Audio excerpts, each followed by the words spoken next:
Terredefrance.fr, le premier site d'articles français et patriotes, présente Ici Sud Radio. Les Français parlent au français. Les carottes sont cuites.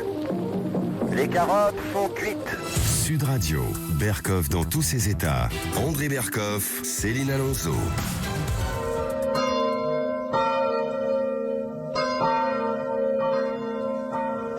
Le carillon sonne sur Sud Radio, André Berkoff, et pour cause, depuis le 4 février dernier, une querelle de clochers secoue le village de Quélen-Singaud dans le sud de la Mayenne. La destruction plutôt d'une église est au cœur d'une vive tension entre habitants.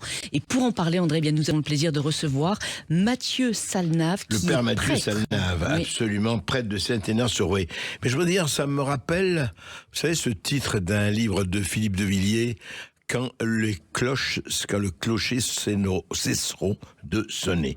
Alors on se disait, mais il est pessimiste, Philippe de Villiers, on est en France quand même, la patrie, le pays des prie-dieu, le pays des calvaires, le pays des églises, le pays des cathédrales et des basiliques, et là on voit, on ne parle pas des attentats, on ne parle pas des incendies, on ne parle pas des déprédations, etc., mais il y a un problème, et il y a eu un prêtre de Saint-Hénin-sur-Oué.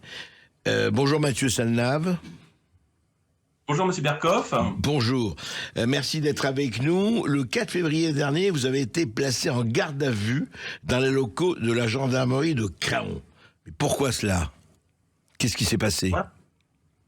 Pour une raison toute simple, c'est que je me suis rendu à l'église Singaud dans l'après-midi de ce 4 février, asperger le mur de l'église parce que cette église devait être détruite, elle était en voie d'être de destruction. Cette église du XIe siècle, je tiens à le préciser.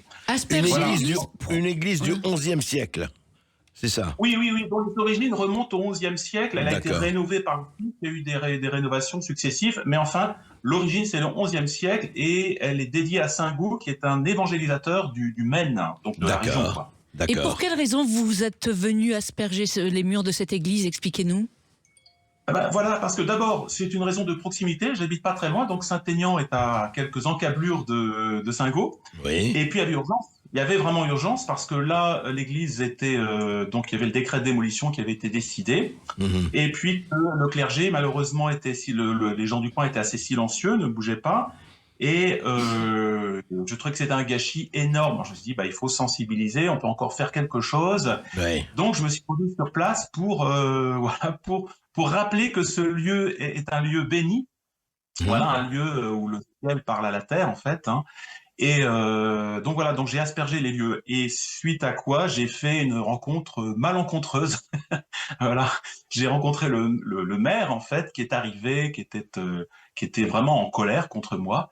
En colère assez violent, en plus, j'ai l'impression, non? Ou...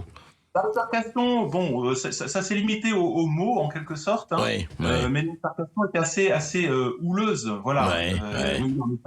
C'était houleux. Et donc je lui ai exposé mes raisons de ma présence, etc. Il comprenait pas véritablement, il voulait pas comprendre parce que j'ai vraiment le sentiment que ce maire veut vraiment en finir avec cette église. Voilà. Ça, bien sûr. Il avait été décidé, et puis de quoi? Qu'est-ce que vous venez nous déranger? Mais c'est lui qui a appelé les gendarmes?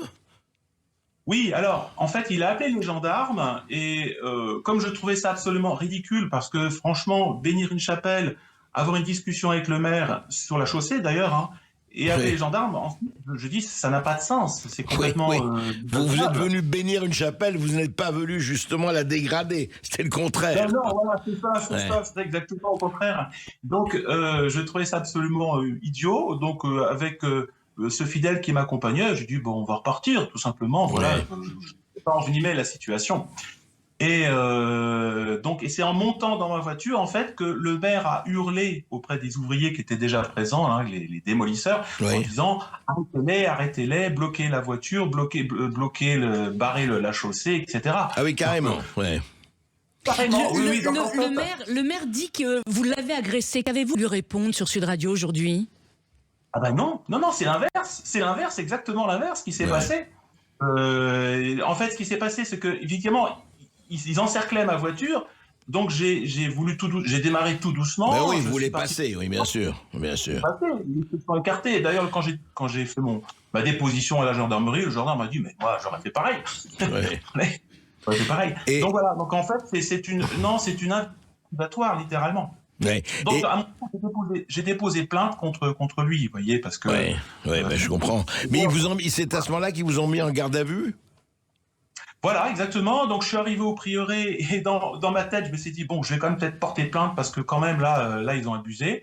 Et en fait, ils ont été plus vite que moi. Ouais. Et donc, les gendarmes sont arrivés au prieuré. Ils étaient une dizaine. Et voilà. Bon, je les connaissais un petit peu parce qu'on est du coin. Ben, j'imagine. Ils m'ont dit, voilà, ouais. on vous met en garde à vue. Voilà. Alors, je pensais que ça allait durer 1 heure, même pas, faire ma déposition.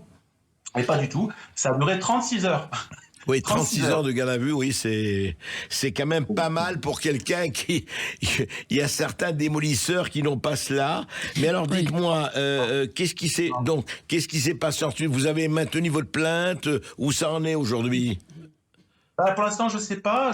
Donc, le procureur a tous les dossiers en main, les témoignages, etc. Donc, pour l'instant, il n'y a pas de remontée. Mais je pense qu'il doit être un peu embêté quand même parce que ils ont dû voir que le maire s'est précipité, fait un faux témoignage, pour ainsi dire. Donc je pense qu'ils doivent être embêtés. Et que deviendrait l'église? Elle est de toute façon promise à la démolition, à votre avis? Oui. Alors non, justement, il y a quand même des espoirs parce que là, il y a un monsieur qui se propose de la racheter pour 1 euro symbolique, un monsieur qui est assez fortuné, ouais. Qui est connu d'ailleurs, qui est connu en France. Et qui se propose de la restaurer.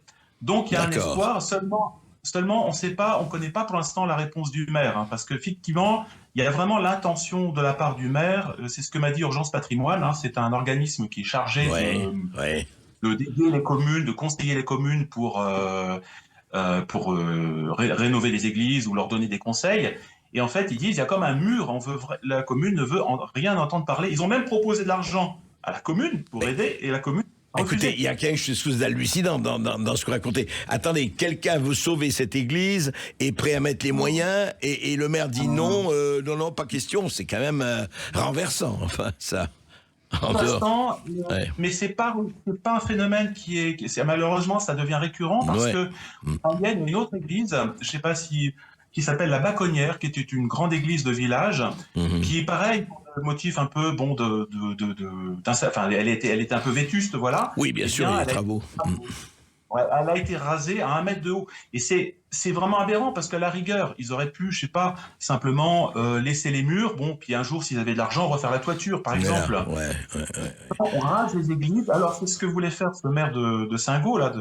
Il a dit, je vais faire un jardin du souvenir. Alors, je lui dis, non, en réalité, monsieur le maire, c'est un jardin de l'oubli que vous allez faire, là. Oui, c'est une vraie définition. Merci beaucoup, merci Mathieu Salnave. On va suivre ça, mais tenez-nous au courant, s'il vous plaît, parce que sur Sud Radio, on en reparlera, parce que on n'a pas compris que ça, si on ne peut rien faire, évidemment, c'est une question de moyens, mais si on peut faire, eh bien, on ne comprend pas qu'on ne laisse pas faire. Et c'est ça le plus grave.